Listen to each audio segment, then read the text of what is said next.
यह की स्तुति करो, यहोवा का धन्यवाद करो, क्योंकि वह भला है।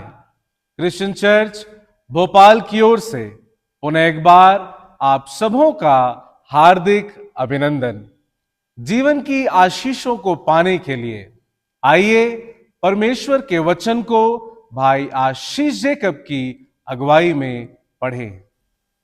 हमारे मनन के लिए खुदा के पाक मुकद्दस कलाम में से मैं पढ़ूंगा यूहन्ना 21वां अध्याय 4 और 5वां पद।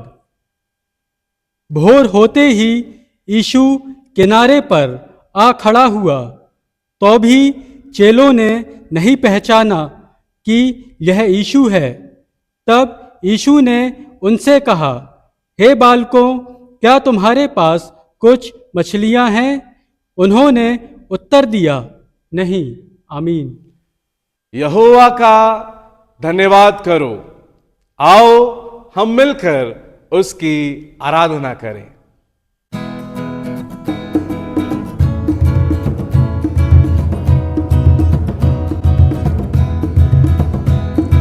जिंदगी मेरी बदल गई जब से मसीह को पाया है। खिल गई है कलियां नई, यीशु बाहर लाया है। जिंदगी मेरी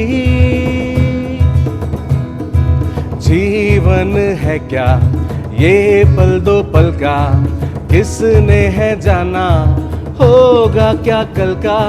जीवन है क्या ये पल दो पल का, किसने है जाना होगा क्या कल का। घड़ियां सुनहरी फिर ना लौटेंगी, घड़ियां सुनहरी फिर ना लौटेंगी। मुक्ति और जीवन वो लाया है। जिंदगी मेरी बदल गई जब से मसीह को पाया है। आइए हम अपने मनों को तैयार करते हुए प्रभु का पवित्र संदेश प्रभु के महान सेवक आदरणीय बिशप डॉक्टर विपिन लाल जी के द्वारा ग्रहण करें। हमारे आध्यात्मिक मनन के लिए जो वचन प्रभु के धर्मशास्त्र में से पढ़ा गया, यूहन्ना की इंजील उसका 21वां अध्याय 4 पद से लेकर 5वें पद तक। यहां लिखा है, भोर होते ही यीशु किनारे पर आ खड़ा हुआ। पिछले दिनों में हमने प्रभु यीशु मसीह के उस महान पुनरुत्थान के पर्व को मनाकर पुनरुत्थान के आनंद, उसकी सामर्थ, उसकी महिमा को जानने का प्रयास किया। और विभिन्न रीति से हमारा प्रयास था कि हम पौलुस के समान न केवल प्रभु यीशु मसीह के दुखों के मर्म को जाने, परंतु अपने जीवन में पुनरुत्थान की इन आशीषों को भी पाएं। लेकिन वचन में लिखा है, भोर होते ही यीशु किनारे पर आ खड़ा हुआ। जब मैं इसे पढ़ता हूं तो मैं बहुत आनंदित होता हूं। बहुत मेरे अंदर एक नई आत्मा, एक नई सामर्थ को अपने जीवन के अंदर महसूस करता हूं। खुदा के कलाम में लिखा कि भोर होते ही यीशु किनारे पर आ खड़ा हुआ। मैं इस एक वाक्य का जो आनंद जो मैं स्वयं अपने जीवन के अंदर महसूस करता हूं, वो आज के इस छोटे से समय में आपके साथ बांटना मांगता हूं। मैं क्यों जब इस पद को पढ़कर आनंदित होता, ये ऐसी कौन सी बातें हैं जो मुझे आनंदित करती हैं, या कौन सी बातें हैं जो मुझे आगे बढ़ने के लिए प्रेरित करती हैं, या कौन सी बातें हैं जो मुझे एक नए रूप में खड़ा करती हैं। मेरे आनंद का विषय पहली बात यहां लिखा है कि भोर होते ही यीशु उस स्थान पर आ खड़ा हुआ जहां पर मैं खड़ा हूं। मेरे स्थान पर मैंने प्रभु यीशु के समीप जाने का प्रयास नहीं किया।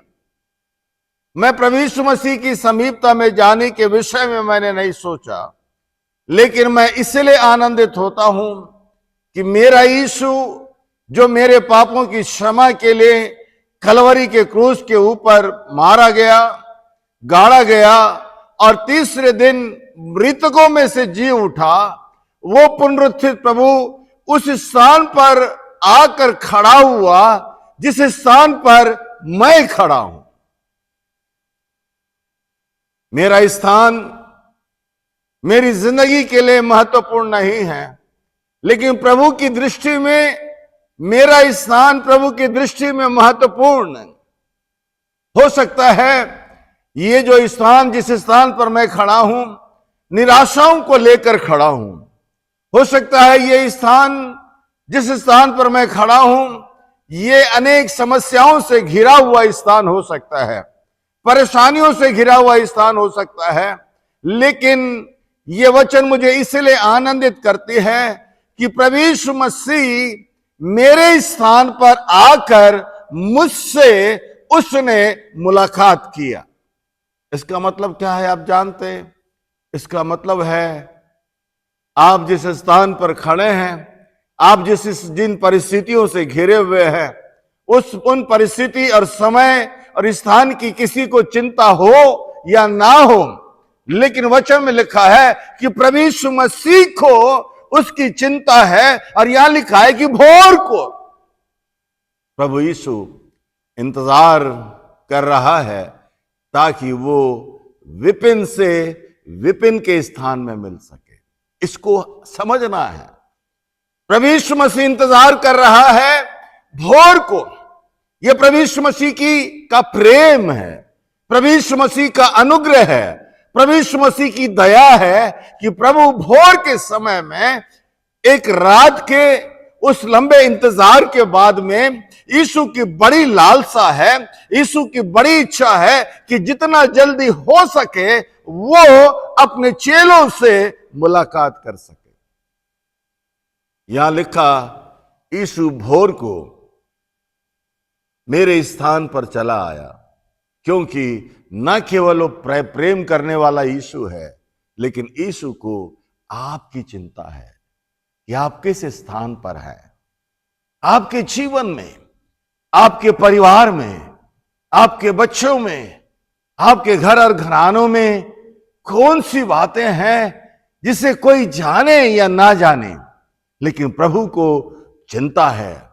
प्रभु आपके प्रति सजग है, प्रभु आपसे मिलने के लिए बेचैन है, प्रभु आपसे बात करने के लिए बेचैन है। इसे लिखा है कि चेले उस स्थान पर हैं जहां पर यीशु उनके साथ में आ गया। दूसरी बात, जब ये स्थान, ये लाइन मुझे इसलिए आनंदित करता है कि यीशु मेरी भाषा में बात करता है, मेरी भाषा में।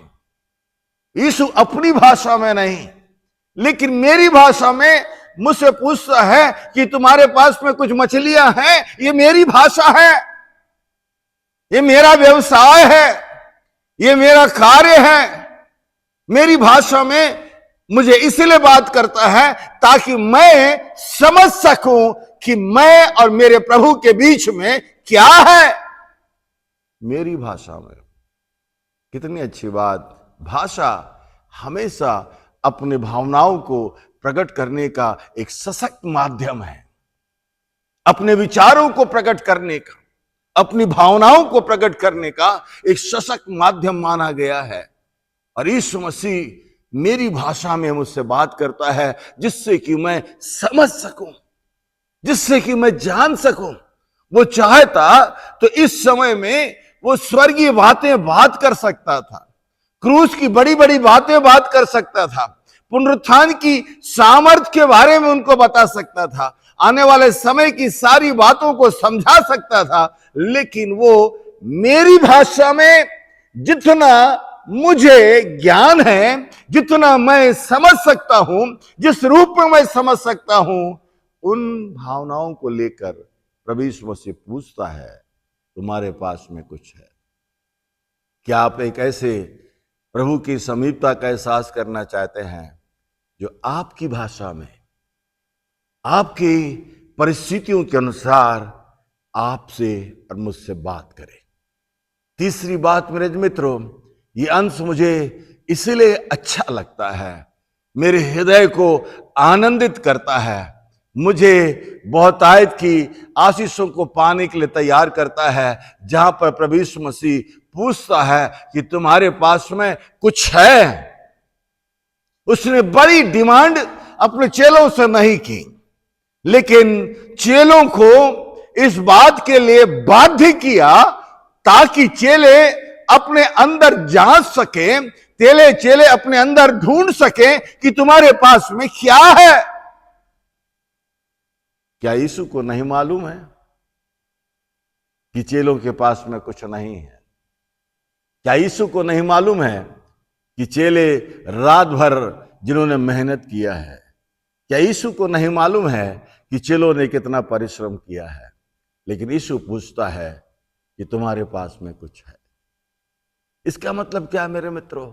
इसका मतलब है पुनरुत्थित प्रभु न केवल हमारी भाषा में बात करता है, लेकिन प्रभु यीशु वो मतलब पुनरुत्थित प्रभु हमसे अपेक्षा करता है कि हम जैसे भी हैं उसी रूप में अपने आप को प्रभु के सामने रख दें।